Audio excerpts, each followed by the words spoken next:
नमस्कार, मैं हूं द्रोणाचार्य दुबे और आप देख रहे हैं डीडी समाचार। अब खबरें विस्तार से। भारतीय जनता पार्टी के प्रदेश प्रभारी के 4 दिवसीय बस्तर दौरे के बाद अब कांग्रेस पार्टी जगदलपुर में कार्यकर्ताओं का एक बड़ा सम्मेलन करने जा रही है। आगामी विधानसभा चुनाव को लेकर दोनों ही प्रमुख राजनीतिक दलों का फोकस बस्तर पर है।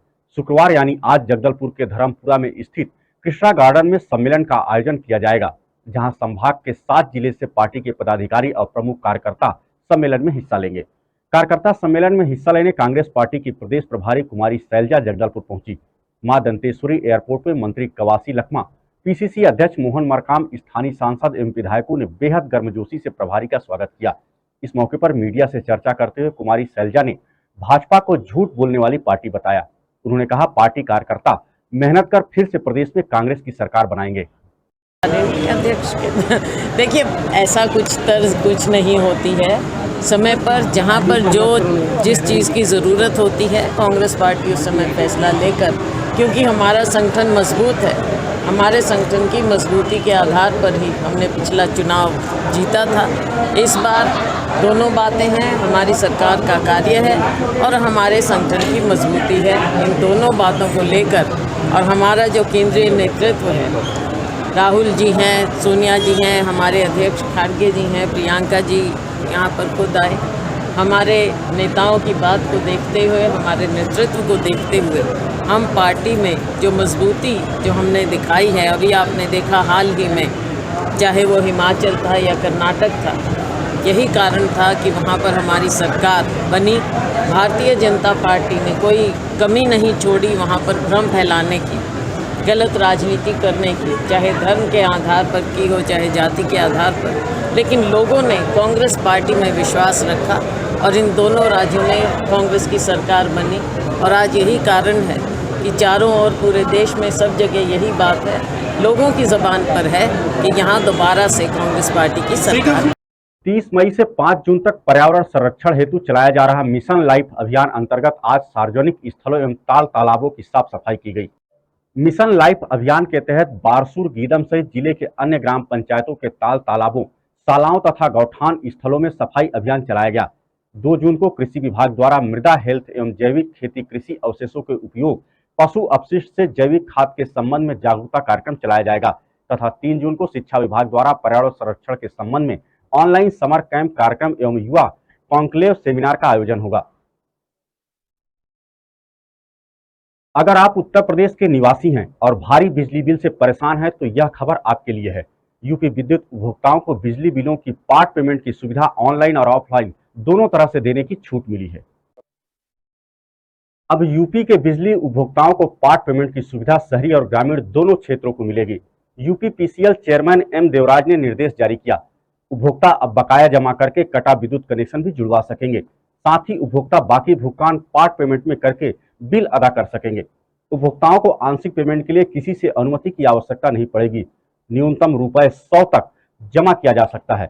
इसके साथ ही विद्युत विभाग द्वारा जारी किए गए गाने ने खूब धूम मचाई। देखें खास यह रिपोर्ट देवेश कुमार स्वर्णकार के साथ।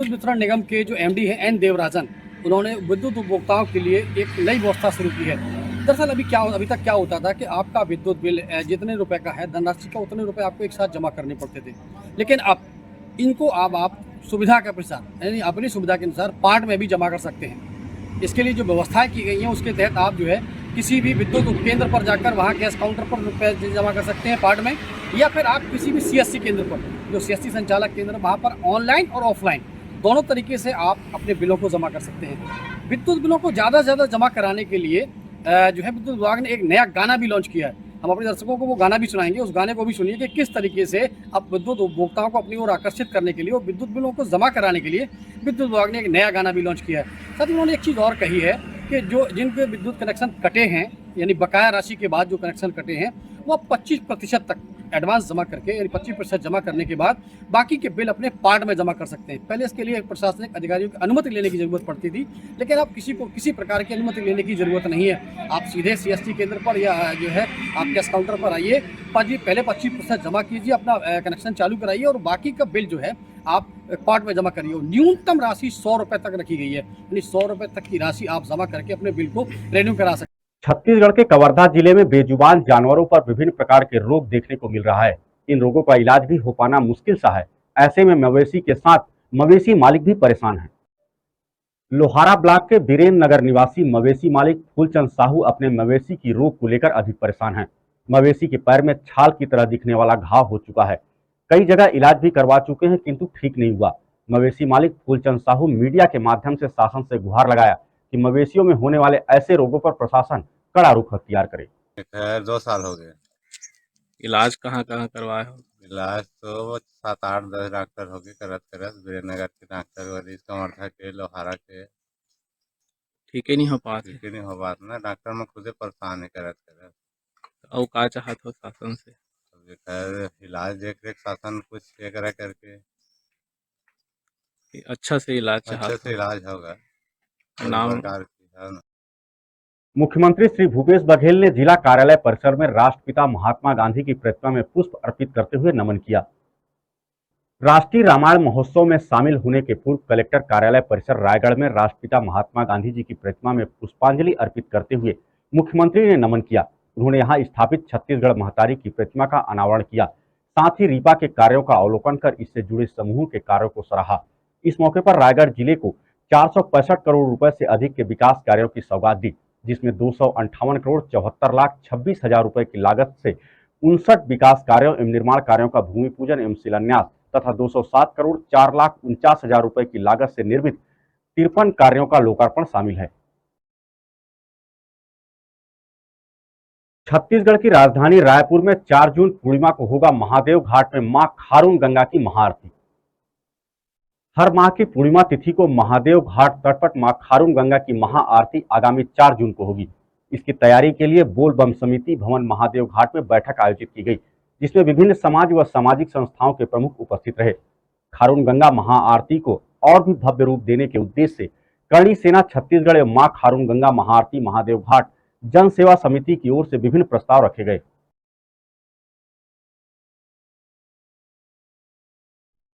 भारतीय जनता पार्टी के पूर्व आईएएस और कलाकारों के शामिल होने पर कांग्रेस संचार प्रमुख के प्रवक्ता सुशील आनंद शुक्ला का बयान आया। प्रतिक्रिया देते हुए कहा कि यह सब व्यक्ति जनता पार्टी के कार्यकर्ता हैं। त्यागी अनुज शर्मा पहले भी भारतीय जनता पार्टी के लिए काम करते रहे हैं। चुनाव के वक्त भारतीय जनता पार्टी इस तरह का हथकंडा अपनाती है, अधिकारी रूप से उनको अपनी पार्टी में शामिल करती है, या सभी को पता है। पहले भी भारतीय जनता पार्टी की दुर्गत हुई थी, अभी भी भारतीय जनता पार्टी की दुर्गत होगी। कांग्रेस को इससे कोई फर्क नहीं पड़ता। पार्टी में जो लोग आज शामिल हुए हैं वो भारतीय जनता पार्टी के पुराने कार्यकर्ता थे। हर चुनाव में भारतीय जनता पार्टी के लिए प्रचार करते थे। भारतीय जनता पार्टी के तत्कालीन मुख्यमंत्री के निवास में हमेशा पाए जाते थे। तो अब वो भारतीय जनता पार्टी में शामिल होने की नौटंकी क्यों कर रहे हैं उसको वही बता सकते हैं। लेकिन ऐसे लोगों के भारतीय जनता पार्टी में शामिल होने से राजनीति की में कोई फर्क नहीं पड़ने वाला है। ये लोग पहले भी भारतीय जनता पार्टी में थे और भारतीय जनता पार्टी की दुर्गति हुई थी, अभी भी भारतीय जनता पार्टी में गए हुए हैं, तो इससे कांग्रेस की सेहत में कोई फर्क नहीं पड़ने वाला। हिंडाल्को जीएनसी ने 40 स्थानीय ग्रामीणों को नौकरी देने के आश्वासन देकर पीछे हटने पर 4 पंचायत के समस्त जनप्रतिनिधियों ने आवाज बुलंद की और एसडीएम कुसमी को ज्ञापन सौंपा। हिंडाल्को जीएनसी कंपनी के द्वारा चरहट पाट में नया खदान खोलने के विरुद्ध सभी स्थानीय लोगों द्वारा रोजगार संबंधी मांग को लेकर हड़ताल और धरना दिया गया था। हड़ताल दिनांक 24/4/2023 से शुरू हुई थी और 15 से 20 दिवस तक हड़ताल जारी रही। इस बीच हड़ताल पर पहुंचे ठेकेदार द्वारा 40 लोगों को नौकरी का आश्वासन देकर हड़ताल तोड़वाया गया था, लेकिन 2 माह के बाद भी कोई सकारात्मक पहल नहीं किया गया। लिहाजा क्षेत्रवासी जीएनसी ठेकेदार व कंपनी के प्रति नाराजगी जताते हुए ज्ञापन सौंपा और न्याय की मांग की। सामरी, दात्रम और इदरी पाट के ये सभी सरपंच, उप सरपंच और हमारे बीडीसी भी साथ में हैं। ये लोग आज आके एसडीएम साहब को ज्ञापन दिए हैं। एक ज्ञापन इन लोगों के द्वारा मुझे भी दिया गया है। इसमें पिछले 24 तारीख को हिंडाल्को कंपनी द्वारा अपने नए पीट चरहट में बॉक्साइड उत्खनन का कार्य प्रारंभ किया गया था 24 से पहले, और वहाँ के लोगों को ये लगा कि हमारे यहाँ अगर ये माइंस खुल रहा है तो रोजगार भी यहाँ के लोगों को, स्थानीय लोगों को मिलना चाहिए जिनकी जा रही है। तो ऐसे स्थिति में जब उन लोगों ने कंपनी से बात करना चाहा तो कंपनी के जिम्मेदार लोग बात करना नहीं चाहे, प्रशासन के लोग कोई सहयोग नहीं कर रहे थे, तो इस स्थिति को लेकर उन लोगों के द्वारा वहाँ स्थानीय जो बेरोजगार नवयुवक हैं उन लोगों के द्वारा वहाँ हड़ताल किया गया और 24 तारीख से ये 6 तारीख तक कंटिन्यू स्ट्राइक चला इन लोगों का जी। जब ये हड़ताल चला तो वहाँ पर बाद में प्रशासन के लोग, पुलिस प्रशासन के लोग आकर वहाँ पर ये आश्वासन दिए कि आपके 4 पंचायत में से 8-8 लोगों को हम लोग नौकरी पे रखेंगे जी और 2 दिन में ही इनको नौकरी पे रख लिया जाएगा, बी फार्म में ले लिया जाएगा। पर 6 तारीख के बाद आज ये मई पूरा ख़त्म हो गया और जून आज 1 तारीख है, अभी तक वहाँ के लोगों को, किसी प्रकार के नौजवान लोगों को कोई नौकरी नहीं दी गई, तो उससे ये लोग अपने आप को ठगा महसूस कर रहे हैं। तो गांव के लोग जब अपने जनप्रतिनिधियों को बोलते हैं कि आप लोगों के रहते कार्रवाई नहीं हो रहा है, तो वहाँ के सरपंच, उप सरपंच और हमारी बीडीसी ये लोग आए हैं यहाँ पर आवेदन देने के लिए जी। हिंडाल्को और 1996 में हिंडाल्को और मध्य प्रदेश शासन, उस समय मध्य प्रदेश की सरकार थी, एक ही राज्य हुआ करता था अविभाजित मध्य प्रदेश। उस समय मध्य प्रदेश सरकार द्वारा कलेक्टर और हिंडाल्को के बीच अनुबंध हुआ था। अनुबंध के कंडिका 5 में स्पष्ट उल्लेख है कि हिंडाल्को कंपनी मशीनरी का कम से कम प्रयोग करेगी और अधिक से अधिक स्थानीय लोगों को रोजगार उपलब्ध कराएगी जी। और ऐसे बेरोजगार जो लोग हैं उनको उस पर नौकरी पर रखा जाएगा, ये उसके अनुबंध में स्पष्ट है। लेकिन ऐसा तो आज नहीं हो रहा है। उसके बाद भी कंपनी जो है बाहर के लोगों को ला के काम करा रही है और यहाँ के जो नौजवान हैं वो लोग अपने आप को ठगा महसूस कर रहे हैं जी। तो ये जो आवेदन, शांति की चाहत में जुटाई सुविधाएं तो बनी अशांति का कारण, ऐसा कहना है राजेश मुनि का। वास्तविक शांति तो सीमित व उपलब्ध संसाधनों का सदुपयोग, उचित उपयोग व मन को आध्यात्मिक की ओर अग्रसर होने पर मिलेगी।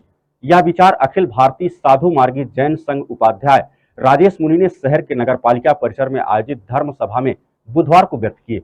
व्यक्ति की रुचि व मानसिकता को पढ़कर वैज्ञानिकों व कंपनियों ने सुख के नाम पर आरामदायक जीवन बिताने के लिए ऐसी ऐसी चीजों का आविष्कार कर दिया है जिससे व्यक्ति को कुछ नहीं करना पड़े, सब कुछ स्वतः हो जाए। इस चक्कर में व्यक्ति आलसी बन गया है। यही उपभोक्तावादी संस्कृति है जो एक दिन समाज व देश को गर्त में ले जाएगी। इसी कारण तनिक व क्षणिक शांति की चाहत में मनुष्य अपनी वास्तविक शांति को खो रहा है। आपको बता दें कि कार्यक्रम में सैकड़ों लोग पहुंचे और दीक्षा के साक्षी बनने और अपने गुरु के दर्शन पाने के लिए लोग बड़ी सादड़ी पहुंचे थे।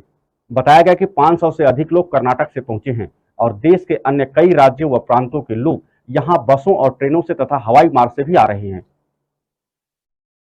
राजस्थान के चित्तौड़गढ़ भासोड़ा चौराहे पर प्राकट्य स्थल श्री सावलिया जी मंदिर पर जगत गुरु शंकराचार्य अभिमुक्तेश्वरानंद महाराज ने किए दर्शन। जगत गुरु शंकराचार्य जी महाराज उदयपुर से चित्तौड़गढ़ जाते समय भासोड़ा चौराहे पर स्थित प्राकट्य सावलिया जी के मंदिर पर भगवान सावलिया सेठ के दर्शन किए, जहां मंदिर पुजारी राजू वैष्णव ने चरणामृत भेंट किया। वहीं मंदिर मंडल के द्वारा जगत गुरु शंकराचार्य को भगवान श्री सावलिया सेठ की तस्वीर एवं प्रसाद भेंट कर स्वागत अभिनंदन किया गया। इस अवसर पर उपाध्यक्ष बाबूलाल ओझा, शंकरलाल जाट, कोषाध्यक्ष अशोक अग्रवाल, कार्यकारी अधिकारी प्रहलाद राय सोनी सहित कई ग्रामीण जन उपस्थित रहे।